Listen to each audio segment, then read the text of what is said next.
बहन जी नमस्कार। नमस्कार जी। क्या नाम है जी आपका? मेरा नाम कुमारी भारती डांगे है। कहाँ से आए हैं आप? ग्राम टेमुरनी, तहसील आठने, जिला बैतूल, एमपी से। संत रामपाल जी महाराज से नाम दीक्षा कब लिया आपने? बंदी छोड़ सदगुरु रामपाल जी महाराज जी से नाम दीक्षा मैंने 15 नवंबर सन 2013 में ली। क्यों लिया आपने संत रामपाल जी महाराज से नाम दीक्षा? बंदी छोड़ सदगुरु रामपाल जी महाराज जी से नाम दीक्षा लेने से पहले हम सभी देवी देवताओं की पूजा करते थे और सभी देवी देवताओं की पूजा करने के साथ साथ जय गुरुदेव पंथ से जुड़े थे। तो जय गुरुदेव पंथ से जुड़े थे तो एक दिन मतलब मेरी बुआ है, उनके घर से ज्ञान गंगा पुस्तक आई और उस ज्ञान गंगा पुस्तक को मेरे पापा जी ने पढ़ा और मेरे पापा जी से हमेशा सवाल करते रहे। जय गुरुदेव पंथ में जुड़ने के कारण हमको सिर्फ इतना ज्ञान था कि भाई जय गुरुदेव की यदि साधना उनके अनुसार हम साधना करते हैं तो सतलोक जाते हैं। तो लेकिन उस सतलोक की सही जानकारी हमको बिल्कुल नहीं थी। वो सिर्फ इतना बताते थे कि सतलोक में सतपुरुष हैं और हमें उनके पास साधना करके जाना है। लेकिन ये कुछ पता नहीं था कि वहाँ पर यहाँ पर जैसी सृष्टि है वैसी वहाँ पर भी सृष्टि है और भगवान कैसा दिखता है, इस टाइप की कोई भी जानकारी वो नहीं देते थे। और मैं मेरे पापा जी से हमेशा पूछते रहती थी कि भगवान कैसे दिखते हैं और कैसे है। और जय गुरुदेव पंथ में जब जुड़े थे हम तो वहाँ बोलते थे कि सतपुरुष अनामी लोक में अनामी पुरुष के रूप में रहते हैं, अलग लोक में अलग पुरुष के रूप। आप एक बात बताइए, जो भी बातें आप बता रहे हैं, सतलोक के बारे में आपको नहीं पता था, सतपुरुष के बारे में आपको नहीं पता था, अनामी लोक के बारे में आपको नहीं पता था, आपने इन सभी बातों का निर्णय कैसे लिया कि कौन सही है और कौन गलत? कहाँ से निर्णय लिया आपने? जब ज्ञान गंगा पुस्तक हमारे घर पर आई तो मेरे पापा जी ने बरसात के टाइम में उस ज्ञान गंगा पुस्तक को पढ़ना चालू किया। क्योंकि आप एक और बात बताइए यहाँ पे कि जितने भी संत रामपाल जी महाराज के अनुयायी हैं वो ज्ञान गंगा पुस्तक का हवाला देते हैं। हम आपसे ये पूछना चाहते हैं कि आखिर ज्ञान गंगा पुस्तक को इतना ऑथेंटिक कैसे माना जाता है? क्यों हर बात जो ज्ञान गंगा पुस्तक में लिखी होती है उसको ही सच माना जाता है? क्योंकि ज्ञान गंगा पुस्तक में जो कुछ भी लिखा है वो ऐसे ही किसी ने भी बोल दिया और ऐसे ही नहीं लिख दिया गया है। जो भी ज्ञान गंगा पुस्तक में लिखा है तो ये जो हम बोलते हैं कि भाई हम हिंदू धर्म से बिलोंग करते हैं, कोई बोलता है कि हम मुस्लिम धर्म से बिलोंग करते हैं, तो ये जितने भी धर्म हैं तो ये सभी धर्मों का कोई ना कोई आधार है और इनका आधार इनके सदग्रंथ है। तो सभी धर्म के जितने भी सदग्रंथ हैं उन सभी सदग्रंथों का उसमें प्रूफ है, ना कि किसी की कही सुनी बातें लिखी है। बहन जी, हम आपसे एक और बात जानना चाहते हैं कि पहले आप जय गुरुदेव पंथ से जुड़े हुए थे, अब आपने संत रामपाल जी महाराज से नाम दीक्षा ले ली है, तो जय गुरुदेव पंथ में व संत रामपाल जी महाराज द्वारा दिए गए ज्ञान में आपको क्या भिन्नता नजर आती है? जय गुरुदेव पंथ में जब हम थे और उनकी साधना करते थे तो वो जो नाम हमें देते थे, पहला ओम रारंग सोम सतनाम, तो वो जब उसका उन्होंने विधि ये बताई थी कि एक मतलब जब भी टाइम मिले तो मतलब बैठकर भक्ति करना है, हठ योग करना है, माला जाप करना है, कान में उंगली डालकर एक जगह बैठना है, मतलब कान और आँख दोनों बंद करके वो साधना करना है और तभी हम भगवान को देख सकते हैं। तो क्या होता था कि जब मैं जय गुरुदेव की साधना करने लगी, मैं जब 7th क्लास में थी तब मैंने वहाँ से नामोपदेश लिया था और उसके बाद साधना करना स्टार्ट किया। तो मैं सिर्फ शाम में रात में 1 घंटा या 1.5 घंटा उस साधना को कर पाती थी और उसके बाद वो साधना करने के बाद में मुझे मतलब मेरा शरीर सुन्न हो जाता था, आधा सुन्न हो जाता था और मुझे घंटे और शंख की आवाज़ भी सुनाई देती थी। और एक बार मुझे बहुत ज़्यादा तेज़ बुखार आ गया था और उसके बावजूद भी मैंने मतलब कथड़ी ओढ़कर रजाई ओढ़कर वो साधना की और उस दिन मुझे जय गुरुदेव के दर्शन हुए। तो जो भी जय गुरुदेव पंथ से जुड़े हैं उन सब से मैं गुजारिश करूंगी कि कृपया ज़रा गौर फरमाइए और ज़रा ध्यान से सुनिए कि जय गुरुदेव पंथ में मैं जब जुड़ी थी तब मेरे साथ क्या हुआ और उस मतलब सही साधना की तरफ मैं कैसे खिंचाई। तो जब जय गुरुदेव के दर्शन हुए तो उसके बाद उस दिन के बाद में मैंने उस साधना का टाइम दुगना कर दिया। सुबह भी मैं 1-1.5 घंटा साधना करती थी और शाम को भी। और इस बात के यदि किसी को लगता है कि मैं झूठ बोल रही हूँ तो मैं बचपन KG1 से 10th तक मामा जी के घर पे पढ़ी। तो मामा जी का गांव मेरा ससुंदरा है जो डिस्ट्रिक्ट बैतूल में ही पड़ता है, तो कोई भी पूछ सकता है वहाँ जाकर। और जब मैं साधना करती थी उसके बाद में मेरे घर पे मैं 10th के बाद में मैं मेरे घर पर आई टेम्बुर्नी और उसके बाद पापा जी ने ज्ञान गंगा पुस्तक पढ़ी और फिर उसमें हमको सतलोक के बारे में जानकारी हुई कि सतपुरुष कौन है और वो कैसे है और कौन मतलब उनका नाम क्या है।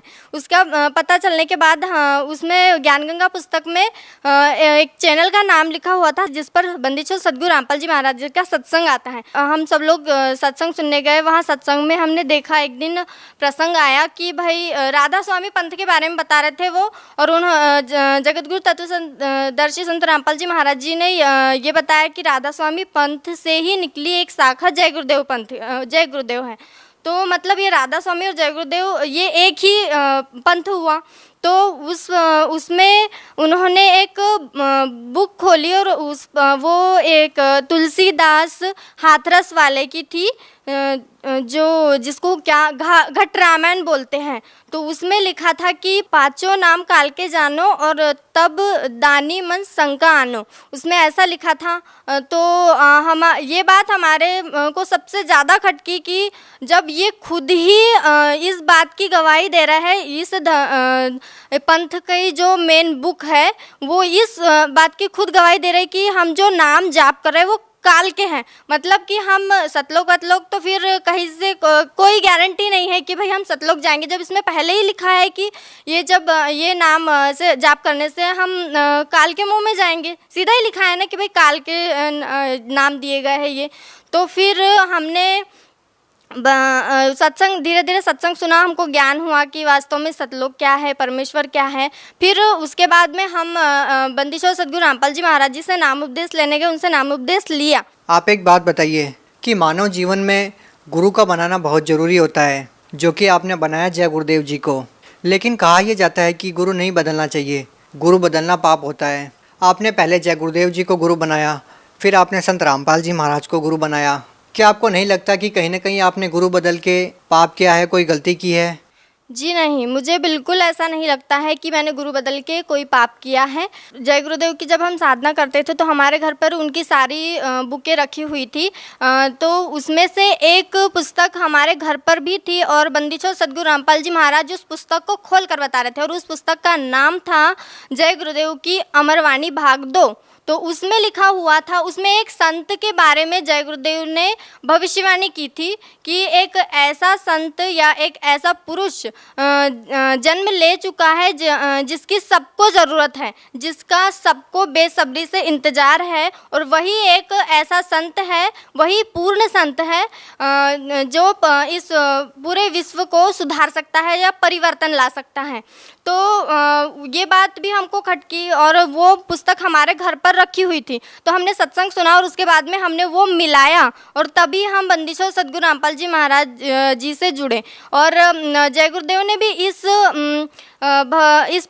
महान पुरुष की भविष्यवाणी की है, तो इसमें तो फिर कोई शक की गुंजाइश ही नहीं होती कि हमने गुरु बदल लिया या हमने गुरु की आज्ञा का पालन किया नहीं किया। जय गुरुदेव ने भी कहा था कि जब वो संत, यदि मैं उस संत का पता बता दूं तो सब लोग वहाँ पर भीड़ कर देंगे, अभी से भीड़ करना प्रारंभ कर देंगे और जनता को संभालना मुश्किल हो जाएगा। यहाँ पे हम आपसे एक और बात जानना चाहते हैं कि आपने जय गुरुदेव जी से नाम दीक्षा लेने के बाद संत रामपाल जी महाराज से नाम दीक्षा ली। ये तो रही आध्यात्मिक मार्ग की बात। लोग भक्ति इसलिए करते हैं कि उनको शारीरिक लाभ भी हो, मानसिक लाभ हो, आर्थिक लाभ हो। आपको संत रामपाल जी महाराज से नाम दीक्षा लेने के बाद क्या लाभ मिले? सब लोग आध्यात्मिक लाभ को तो बाद में ही गिनते हैं, पहले तो आर्थिक शारीरिक लाभ को या मानसिक लाभ को पहले देखते हैं। तो मैं उस चीज़ को पहले बताना चाहूँगी कि मुझे बंदी छोड़ सद्गुरु रामपाल जी महाराज जी की शरण में आने से पहले जो ये मधुमक्खी होती है, जो इसके काटने से मुझे बहुत मतलब एलर्जी थी, उससे रिएक्शन होता था, बहुत ज़्यादा खुजली होती थी और बहुत ज़्यादा मतलब इस शरीर के पूरे पार्ट अंदर से भी खुजली होती थी और जलन महसूस होती थी। मैं एक जगह खड़ी भी नहीं रह सकती थी, इतनी प्रॉब्लम होती थी मेरे को। और जब मैं ससुंदरा में थी तब भी मुझे एक बार ततैया की मक्खी मतलब मधुमक्खी ने काटा था और तब भी मेरे साथ ऐसा ही हुआ था और मुझे डॉक्टर के पास मेरे नाना जी ने गोद में उठा के लेके गए थे और इस बात के वो भी गवाह हैं। अगर किसी को शक हो तो जाकर पूछ सकते हैं। और अब रही बात बंदी छोड़ सद्गुरु रामपाल जी महाराज जी के शरण में आने के बाद की, तो मुझे बंदी छोड़ सद्गुरु रामपाल जी महाराज जी के शरण में आने के बाद मुझे एक बार ततैया की मक्खी ने काटा और उसका रिएक्शन भी हुआ।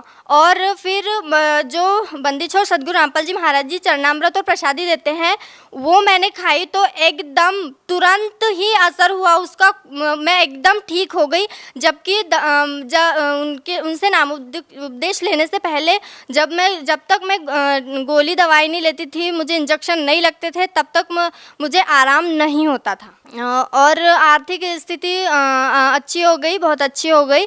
हमने कभी सपने में भी नहीं सोचा था कि हमारा घर बनेगा, तो परमात्मा की दया से हमारा बहुत अच्छा घर बन चुका है, गांव में सबसे अच्छा घर है।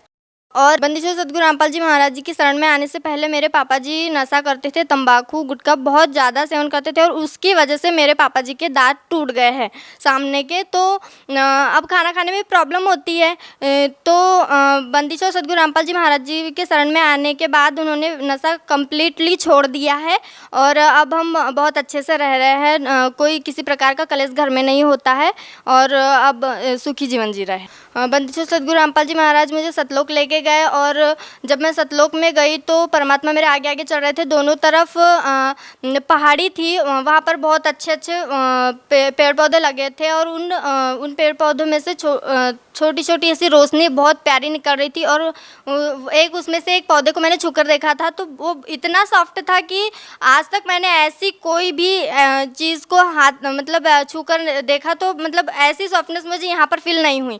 तो बंदी छोड़ सद्गुरु रामपाल जी महाराज मेरे सामने चल रहे थे और मैं उनके पीछे जा रही थी। पानी के ऊपर से चल रहे थे हम लोग और फिर परमात्मा बंदी छोड़ सद्गुरु रामपाल जी महाराज जी ने मुझे कबीर साहिब जी के सिंहासन के पास ले गए और वहाँ पर बंदी छोड़ सद्गुरु रामपाल जी महाराज जी कबीर साहिब के सिंहासन के साइड में खड़े हो गए और मैं उनके सामने कबीर साहिब के सामने खड़ी थी। तो क्या हुआ, देखते ही देखते क्या हुआ कि बंदी छोड़ सद्गुरु रामपाल जी महाराज कबीर साहिब के शरीर में समा गए और फिर अकेले कबीर परमात्मा रह गए। फिर कबीर परमात्मा का शरीर बंदी छोड़ सद्गुरु रामपाल जी महाराज जी के रूप में चेंज हो गया। फिर बंदी छोड़ सद्गुरु रामपाल जी महाराज जी कबीर साहिब के रूप में चेंज हो गए। फिर तब मुझे वहाँ पर समझ आया कि जो बंदी छोड़ सद्गुरु रामपाल जी महाराज जी हमारे बीच यहाँ धरती पर रह रहे हैं, यही खुद कबीर परमात्मा है और यही भगवान है जिसे मैं बचपन से तलाश रही थी। तो मैं जय गुरुदेव पंथ से जितने भी लोग जुड़े हैं और वो बैठकर साधना कर रहे हैं और अपना समय बर्बाद कर रहे हैं और अपना शरीर गला रहे हैं, तो मैं उन सबसे प्रार्थना करना चाहूँगी कि आप एक बार बंदी छोड़ सद्गुरु रामपाल जी महाराज जी की शरण में आए और जिस सत्पुरुष की, जिस परमात्मा को देखने के लिए, उनसे मिलने के लिए आप तरस रहे हैं, वो बंदी छोड़ सद्गुरु रामपाल जी महाराज जी धरती पर आ चुके हैं। परमात्मा कबीर साहब आ चुके हैं और वो आपके लिए पलके बिछाए खड़े हैं। आप भगत समाज को क्या संदेश देना चाहेंगी? आप एक महिला होने के नाते उन महिलाओं को क्या कहना चाहेंगे? उन लड़कियों को क्या कहना चाहेंगे जो अपने पिताजी, अपने पति के नशे को लेकर बहुत परेशान रहते हैं? उन लोगों को क्या कहना चाहेंगे? मैं उन सभी माताओं बहनों को सिर्फ यह प्रार्थना करना चाहती हूँ कि यदि आप अपने पापा जी का या भाई का नशा छुड़वाना चाहते हैं तो आप बंदी छोड़ सद्गुरु रामपाल जी महाराज जी जो ज्ञान बताते हैं चैनल पर सत्संग आता है, तो आप उनका ये सत्संग सुनकर देखें और आपके घर पे जो भी धार्मिक सदग्रंथ रखे हुए, चाहे वो हिंदू धर्म के हो, चाहे मुस्लिम धर्म के हो, चाहे अन्य किसी भी धर्म के हो, बंदी छोड़ सद्गुरु रामपाल जी महाराज जी सभी धर्मों के सदग्रंथों को खोल कर दिखाते हैं। ऐसा नहीं कि भाई उन्होंने बोल दिया या हमने सुन लिया बस यही तक ख़त्म नहीं हो जाती उनकी बात, वो खुद खोल के दिखाते हैं और आप उन सदग्रंथों को अपने घर पर मिला सकते हैं यदि आपको किसी भी प्रकार का डाउट है तो। और आप यदि अपने भाई पापा, मतलब आज तो ऐसा समाज हो गया है कि बहनें भी नशा करने लग गई हैं, भाइयों की तो बात ही छोड़ो। तो यदि कोई आप खुद नशा छोड़ना चाहते हैं या किसी का छुड़वाना चाहते हैं तो आप बंदी छोड़ सद्गुरु रामपाल जी महाराज जी का सत्संग देखिए, तब आपको ज्ञान होगा कि ये नशा कैसे छूटता है और कौन छुड़वा सकता है। तो आप बंदी छोड़ सद्गुरु रामपाल जी महाराज का सत्संग सुनकर, ज्ञान समझकर उनकी शरण ग्रहण कीजिए, भक्ति कीजिए, तभी इन सभी दुखों से आपको छुटकारा मिल सकता है। बहुत बहुत धन्यवाद। हाँ जी, सच्चा है।